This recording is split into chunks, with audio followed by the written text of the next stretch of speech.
নমস্কাৰ আজি 14 জুন অসমৰ লগতে ভাৰতৰ বিভিন্ন প্ৰান্তৰ পৰা ৰাতিপুৱাৰ কেইবাটাও খবৰ আহি পৰিছে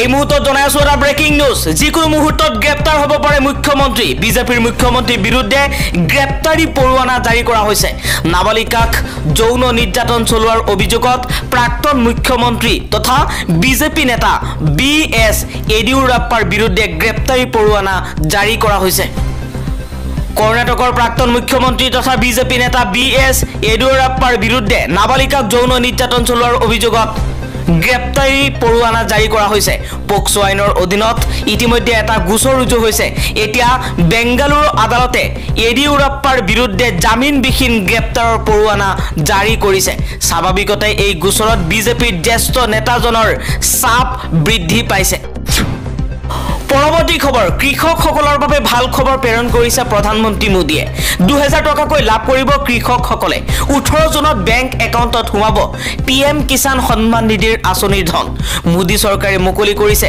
প্ৰধানমন্ত্ৰী নৰেন্দ্ৰ মোদীয়ে পিএম কিষাণৰ 17 সংখ্যক কিস্তিৰ ধন মুকলি কৰিছে আৰু 18 জুনত বেংক একাউণ্টত লাভ কৰিব কৃষকে 2000 টকাকৈ আন এটা খবৰ 2014 চনতো আৰএছএছৰ পছন্দৰ প্ৰাৰ্থী নাছিল নৰেন্দ্ৰ মোদী অমিত শাহু নাছিল আৰএছএছৰ পছন্দৰ প্ৰাৰ্থী গুজেই গজালি হৈ পৰিল গুজৰাট লবি এতিয়া বিজেপি নেতা প্ৰধানমন্ত্ৰী নৰেন্দ্ৰ মোদী আৰু অমিত শাহ বনাম এতিয়া আৰএছএছ নেতা আৰএছএছ প্ৰধান মোহন ভাগৱতৰ মাজত আৰম্ভ হৈছে যুদ্ধ যি যুদ্ধত কোন পৰাজিত হয় হিয়া কোৱাটো টান কাৰণ আৰএছএছৰ হাত ধৰিয়েই প্ৰধানমন্ত্ৰীৰ আসনখনত বহিছিল নৰেন্দ্ৰ মোদী আৰু গৃহমন্ত্ৰী হৈছিল অমিত শাহ সেই আৰএছএছক যেন এতিয়া অৱহেলা কৰিছে বিজেপিয়ে যাৰ বাবে এতিয়া প্ৰধানমন্ত্ৰী নৰেন্দ্ৰ মোদী আৰু গৃহমন্ত্ৰী অমিত শাহৰ বিৰুদ্ধে আৰএছএছ প্ৰধান মোহন ভাগৱত সৰব হৈ পৰা দেখিবলৈ পোৱা গৈছে মোহন ভাগৱতে মুকলিকৈ কৈছে যে প্ৰধানমন্ত্ৰী মোদীয়ে বাৰম্বাৰ মুছলমানক শেষ কৰিবলৈ মুছলমানৰ বিৰুদ্ধে মন্তব্য কৰিছে কিন্তু হিয়া সম্পূৰ্ণ ভুল মোহন ভাগৱতে কৈছে এইখন ভাৰতবৰ্ষত হিন্দুৰ যিমান অধিকাৰ আছে মুছলমানৰো সিমানেই অধিকাৰ আছে কিন্তু বিজেপিয়ে আৰএছএছে যি বিচাৰিছে তাৰ বিপৰীতে বিজেপিয়ে প্ৰধানমন্ত্ৰী নৰেন্দ্ৰ মোদীয়ে দেশখনত অশান্তিৰ সৃষ্টি কৰি দেশত হিন্দু মুছলমানৰ নামত সংঘাত সৃষ্টি কৰিবলৈ চেষ্টা কৰিছে মোহন ভাগৱতে কৈছে নৰেন্দ্ৰ মোদীৰ আৰু বেছি দিন নাই পতন হ'বলৈ মোহন ভাগৱতে কৈছে যিখন ৰাষ্ট্ৰপ্ৰধানে ধৰ্মৰ নামত হিন্দু মুছলমানক কৰে সেইখন ৰাজ্যত কেতিয়াও শান্তি স্থাপন নহয় তেনে ধৰণৰ নেতাৰ কেতিয়াও আমাৰ কোনো প্ৰয়োজন নাই প্ৰধানমন্ত্ৰী নৰেন্দ্ৰ মোদীৰ বিৰুদ্ধে মুকলিকৈ এই মন্তব্য কৰিছে আৰএছএছ প্ৰধান মোহন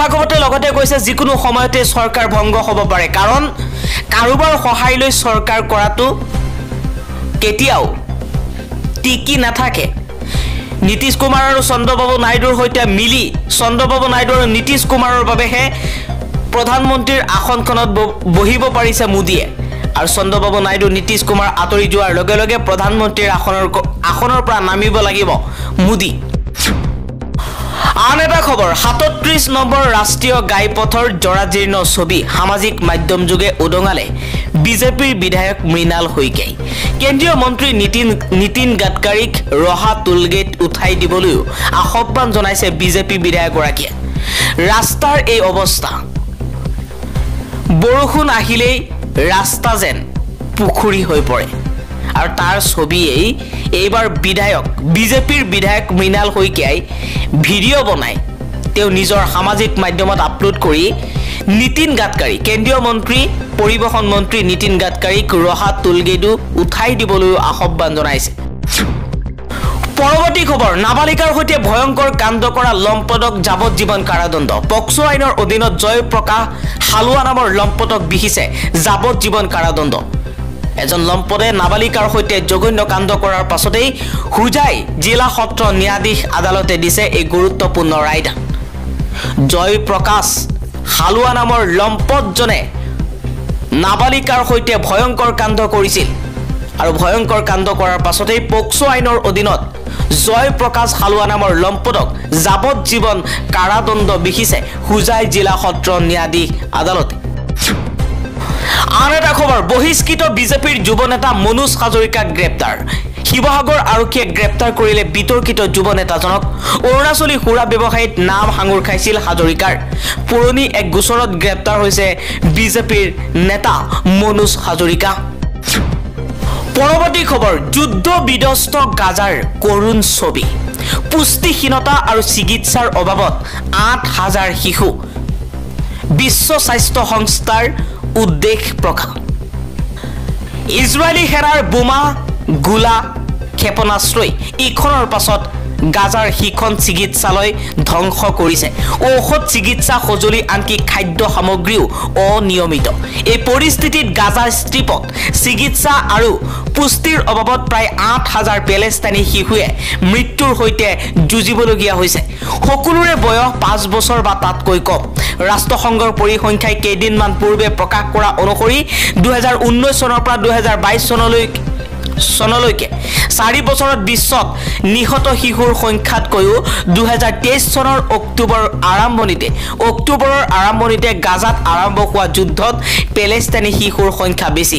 ইয়াৰ বাহিৰেও অনাহাৰ আৰু অপুষ্টিৰ বাবে বহু শিশুৰ মৃত্যু হৈছিল, যাৰ মুঠ সংখ্যা প্ৰায় 16,000। এনে পৰিস্থিতিত বিশ্ব স্বাস্থ্য সংস্থাই এই পৰিস্থিতিক লৈ উদ্বেগ প্ৰকাশ কৰি তেল অভিযোগ তাৎক্ষণিক যুদ্ধবিৰোধী আৰু গাজা ঘেৰাও কৰি মানৱীয় সাহায্যৰ বাবে আবেদন জনাইছে। এই মুহূৰ্তত জনাই আছো এটা গুৰুত্বপূৰ্ণ খবৰ। ওপৰলৈ পেলোৱা থু নিজৰ মুখতে পৰিল প্ৰধানমন্ত্ৰী নৰেন্দ্ৰ মোদীৰ। নিজৰ উপস্থিতিতেই স্ববিৰোধী স্থিতিৰ সন্মুখীন হ'ল প্ৰধানমন্ত্ৰী মোদী। কেন্দ্ৰত যিয়েই নকৰক মোদীয়ে, নাইডুৰ মতেই চলিব অন্ধ্ৰপ্ৰদেশ। নৰেন্দ্ৰ মোদীৰ সন্মুখতেই মুছলমান বিধায়কক মন্ত্ৰিত্বৰ শপত খোৱালে চন্দ্ৰবাবু নাইডুৱে। 2024 চনত লোকসভা নিৰ্বাচনৰ ফলাফলৰ পাছত নীতিশ কুমাৰ আৰু চন্দ্ৰবাবু নাইডুৰ সহযোগত নৰেন্দ্ৰ মোদীয়ে তৃতীয়বাৰলৈ প্ৰধানমন্ত্ৰী হিচাপে শপত গ্ৰহণ কৰিলে। প্ৰধানমন্ত্ৰী মোদীৰ 72জনীয়া মন্ত্ৰীসভাত এজনো মুছলমানে স্থান নাপালে। কিন্তু অন্ধ্ৰপ্ৰদেশত দেখিবলৈ পোৱা গ'ল বিপৰীত এটা ছবি। অন্ধ্ৰপ্ৰদেশত চন্দ্ৰবাবু নাইডুৱে মুখ্যমন্ত্ৰী হিচাপে শপত গ্ৰহণ কৰিলে। শপত গ্ৰহণ অনুষ্ঠানত উপস্থিত আছিল প্ৰধানমন্ত্ৰী মোদী। প্ৰধানমন্ত্ৰী মোদীৰ সন্মুখতেই মুছলমান বিধায়কে মন্ত্ৰী হিচাপে শপত লৈছে।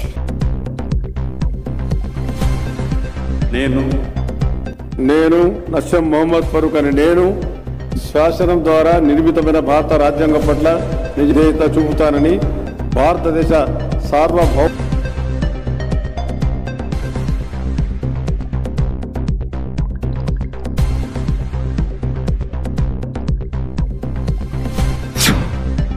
পৰৱৰ্তী খবৰ, সলনি কৰা নহল মোদীৰ প্ৰধান সচিব আৰু ৰাষ্ট্ৰীয় নিৰাপত্তা উপদেষ্টা।